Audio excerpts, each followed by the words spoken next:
Dit is so lekker, dit is so lieflik, dit is so geseënd om u te groet in die naam van Jesus vanoggend. Geen ander naam is groter as daai naam. En daai naam het vir jou en my betaal met sy bloed. Tree dan op as een wat losgekoop is. Ek groet u en baie welkom. Kom ons kyk wat die Heilige Gees vandag vir ons instoor. Weet jy, die van julle wat al baie na my video's geluister het wat die Heilige Gees op my hart lê, sal baie vinnig agterkom. Daar is een gedeelte in Matteus 28, waarvoor ek baie lief is, spesifiek vers 19 en 20. En dan is daar natuurlik Matteus 6, die hele hoofstuk van Matteus 6. Dit is twee van die hoofstukke in die Bybel wat vir my die grootste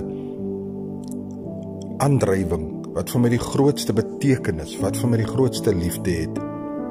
En vandag is ons in hoofstuk 6 en ons is by die welbekende vers 33 wat sê, soek eers die koninkryk van God en sy geregtigheid en al hierdie ding sal bygevoeg word.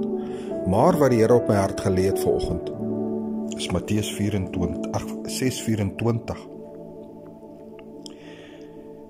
En dit sê dat niemand kan twee here dien nie. Want of hy sal die een haat en die ander lief hê, of hy sal die een aanhang en die ander verag. Julle kan nie God en Mammon dien nie.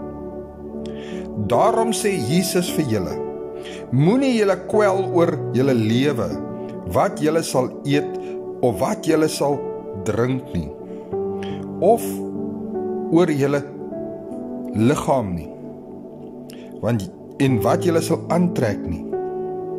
Is die lewe nie meer as die voedsel en die liggaam as die klere nie? Daarom, soos die Here dit op my hart gelê het, is, vir hoe lang gaan u nog in die wêreld rondhang? Vir hoe lang gaan u nog u rug op die Here draai?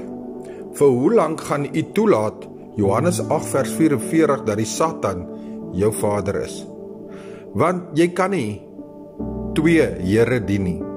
Daar is net een waarlike Here, sy naam is Here Jesus Christus.